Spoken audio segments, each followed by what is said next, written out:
No one is buying this particular brand of wedge, even though it's quite cheap and in my eyes, quite underrated.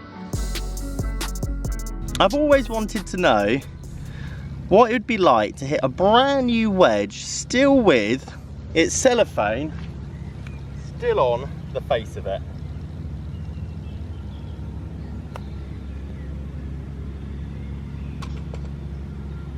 Not that bad apparently. And no, before anyone asks, that wasn't my first attempt. Second attempt.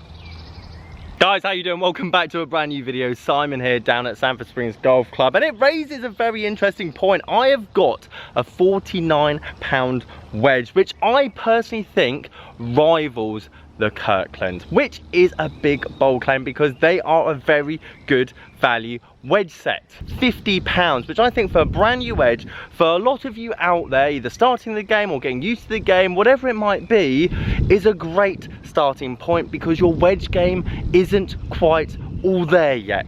You don't need a wedge fitting, you need a wedge lesson. And as I hit a few of these chips around the green to kind of prove a bit of a point, I leave the cellophane still on the wedge, yet I'm able to still maneuver the ball around the green. And some of them went a bit further and some of them a bit left and some of them a bit short, but as I adjusted my technique and the way I struck it and hit it, I was able to gauge a level of control. And what I think we all have to understand, and I'm pretty sure a lot of you already know, we're not on the PJ Tour. We haven't got 6 different types of grasses week in, week out to contend with. We haven't got greens 13 on the stimp meter. We haven't got greenkeepers tucking the flags all the way at the back, 5 yards on from the left. Therefore, do we necessarily need all this spin that we are being told that we do actually need? Or can we play that just casual bump and run around the green? Maybe not go for the hero shot, maybe just maneuver it so that you are less risk adverse. And no, I'm not saying go and play with the cellophane still on your wedge, but also at the same time, how good would you actually be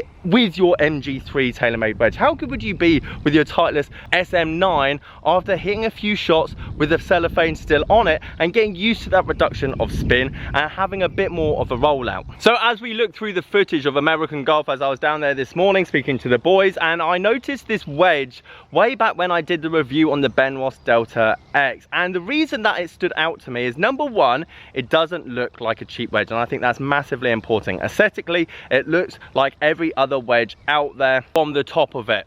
Number two, you can buy these individually, so you can choose what loft option you want, and that is the downside of the Kirklands. Some of you aren't ready to go and spend £150 on a wedge that you can't even hit, like it's in the box. You have to basically see a review and go, yeah, that looks all right, and I get to go and try it. Now, the upside of the Kirklands, to be fair to them, is that you could go and try them, hit them, play with them, and if you don't like them, you can sell them secondhand, and you're not really going to be that far out of pocket. That being said, a good portion of you don't need 3 wedges to start off with. If anything, you probably just need a 56-degree wedge at the bottom, just behind your pitching wedge. But all of us are different. All of us hit clubs different distances. All of us hit wedges differently. So how are you even to know what loft you want? And the second reason why I like this brand of wedge for £49 is that you would be able to try it. I spoke to the boys in American Golf and I said, if I came in here and wanted to try one of these, would I be able to do so? And they said yes. They had obviously brand new ones on the shelf, but there was a few there that had obviously been hit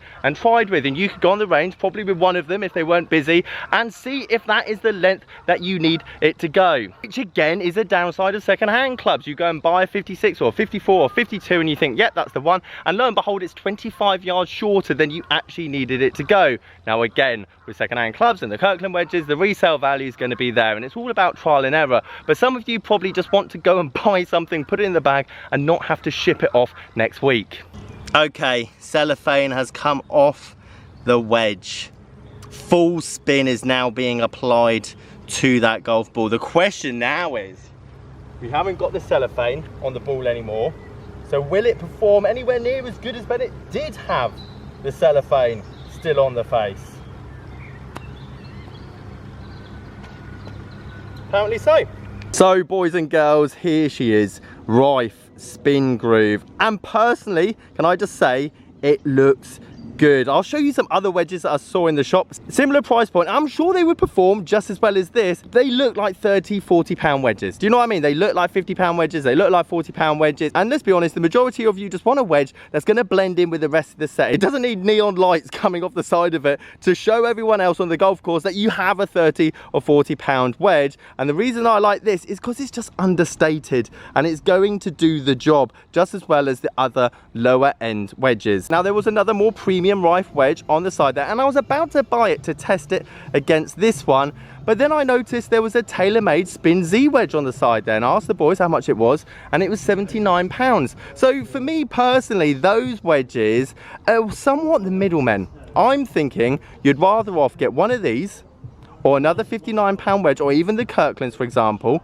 Learn, play for a year, play 2 years, have a couple of wedge lessons, get better at the game, and then go get a wedge fitting. Or if you don't want to spend £500 on 3 wedges, and buy 3 other premium wedges for £50, £60 that are 3 years old in good condition. SM6, SM7, MG1, MG2, you know what I'm talking about. So therefore, those £80 wedges, for me, are relatively pointless. Now, it's at this point I probably should mention this isn't a paid advert, and American Golf aren't paying me to say this. They just happen to have a lot of Rife equipment that you can also try, and I am all for making this game more affordable and looking behind the curtain of where value is. Now, Rife make everything, and I didn't know this, but they make hybrids, drivers, irons, whatever, and I haven't tested it myself, but when I looked through the range, it didn't really scream that much out to me, and to be honest, if I was to go down that route, I'd probably waver more towards the Ben Ross stuff, just on aesthetics alone. However, Rife, especially in American Golf, and this might be different in other stores and there might be other brands, and please do comment down below if that is the case, but when there's so many restrictions on wedges to every manufacturer, every brand, how much worse is a £49 wedge compared to a £149 wedge in a beginner's hands? If you gave a beginner, high handicapper, even mid handicapper, because a lot of you guys don't practice your wedge play at all, how much spin are you seeing drop off? How much control are you losing? How much touch around the green are you really feeling? But for someone that's been in this game for a very long time and tried hundreds of wedges, from brand new ones to second-hand ones to expensive ones to cheap ones, technique is king when it comes to hitting a decent wedge shot. If I gave this wedge to a tour pro and said, can you get this close to the flag from 80 yards, I can guarantee you after 5 shots they'll be flagging it. And even though we'll forget that massive block right, because that is all me, the 2 wedge shots that did finish on the green, I'll show you hopefully some of the footage from my iPhone of them stopping and gripping these 2 just here. And I'd like to think that we'd all agree that a lot of us would take these shots. Pitch mark, bounce, tiny little spin back. Same again for this one. Pitch mark, bounce, tiny little spin mark. And again, these were both hit downwind on reasonably quick greens. I'd say this is probably the average for the UK at the moment, rolling well, but definitely not the fastest. We're not the midsummer just yet, but more than enough spin and control for a good portion of us. And I want to show you 2 quick slow-mos of these 2 different wedge shots. One Simon now, which takes a bit of turf, hands forward, a bit of lean, weight transferred to that front foot, somewhat controlled, and a lot of levers going on. Very flippy, hence why my dispersion's all over the place. But in terms of strike, power, and connection, definitely ticks a lot of boxes. The one on the right would have been Simon of old, and probably where a lot of you guys are if you have this weak high right shot with any wedge you have in the bag. Basically it slides up that face stupidly high in the air and 0 turf interaction. All the weight's on the back foot, not necessarily any forward lean into that golf ball, and 0 weight transfer. And no matter what wedge Simon of old would have put in his hand, £100, £150, £300, I would have always got the same result. Right, I've just finished that trick shot that you would have seen at the start of this video, and oh my life did I get unlucky. Let me just show you the first outtake. No one is buying this cheap wedge or brand from American Golf, or anywhere for that matter. And why not? When I think, personally, it's quite underrated. And I can't even show you the second one because my camera, as the ball was rolling into the hole, I literally heard it hit the hole, my camera lens shut, did a beep and then closed because it run out of battery. The trick shot that you actually saw at the start of this video was the second one, and after doing that trick shot for some time, I found a few flaws in this wedge. Now, number one is what basically every cheap wedge, even the Kirkland ones, have in common when it comes to quality and quality control, and that's the cheap grip that they decide to put on their wedge to keep the cost down. I honestly couldn't play with this. It just doesn't give you any confidence when you're trying to hit 100, 120 yard wedge shot, depending on what loft the club it is. The head itself is great, and I just don't know why they can't get like a £3, £4, £5 decent grip, you know what I mean, like trade grip to go on the end of a wedge, because it makes such a difference. It's the only part of the golf club that you actually touch. Therefore, if they just put a bit more money into this and forget about a bit more of all of that, it would just make more sense to me. Number two is, as you can see on the face, I've only used it a few times, it's already starting to mark up quite quickly. And to be honest, you're gonna get this with all wedges, but as you can see with my Cleveland RTX wedge here, you're not going to get that scratch effect on the face of it. We move on to the comparison side of it and the pros and cons of the other wedge that I've got in my bag at the moment. Cleveland 588 RTX wedge, which basically has this like small little cavity back in it. It's designed to be a bit more forgiving. Overall, the face, I think, looks a lot cleaner, basically blended into one. You've got that milled grind over the face of it. And when you compare these two wedges, depending on the condition, they are going to be relatively the same price. I think a good condition one of these with a decent grip, which it does, and it has a true temper dynamic gold shaft in it. Very rarely am I going to choose this over this, mainly because I know there's going to be a long line of people that want to get a hold of this in the condition that it's in. Hence why it's currently still in my bag.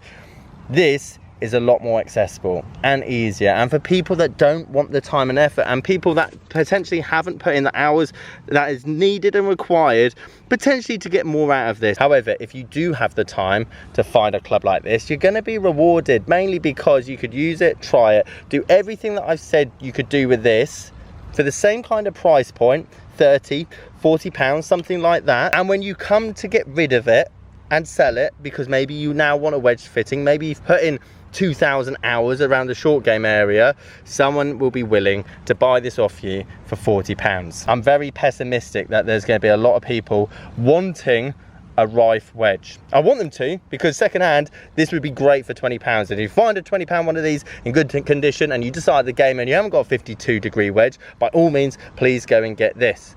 So guys, there you have it. Hope you enjoyed this video. Please leave it a like if you liked it. Subscribe if you are new. Catch you guys later.